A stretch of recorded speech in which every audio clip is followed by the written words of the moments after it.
Chapter 1. The village lay under 2 feet of snow, with drifts at the windy corners. In a sky of iron, the points of the Dipper hung like icicles, and Orion flashed his cold fires.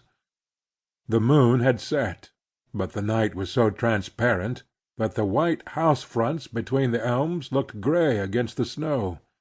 Clumps of bushes made black stains on it, and the basement windows of the church sent shafts of yellow light far across the endless undulations. Young Ethan Frome walked at a quick pace along the deserted street, past the bank, and Michael Eady's new brick store, and Lawyer Varnum's house, with the 2 black Norway spruces at the gate.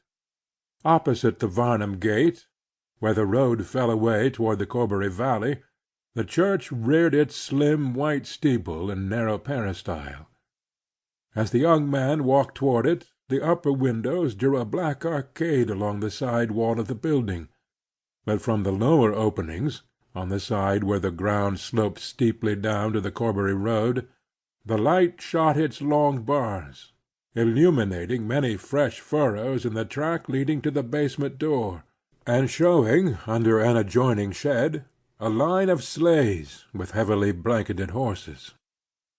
The night was perfectly still, and the air so dry and pure that it gave little sensation of cold.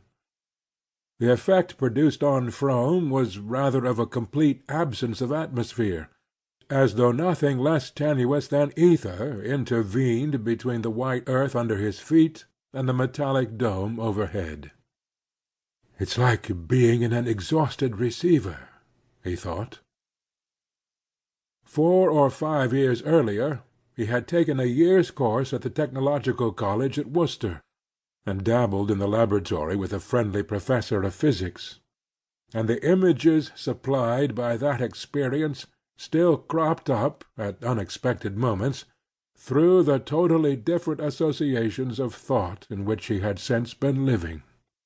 His father's death and the misfortunes following it had put a premature end to Ethan's studies, but though they had not gone far enough to be of much practical use, they had fed his fancy, and made him aware of huge cloudy meanings behind the daily face of things.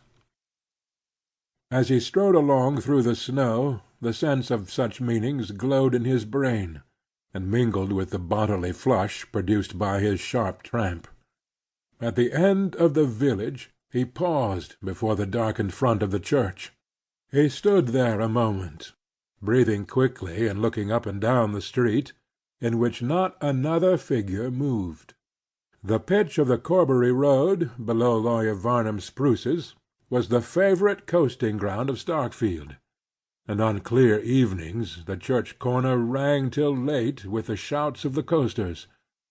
But to-night not a sled darkened the whiteness of the long declivity.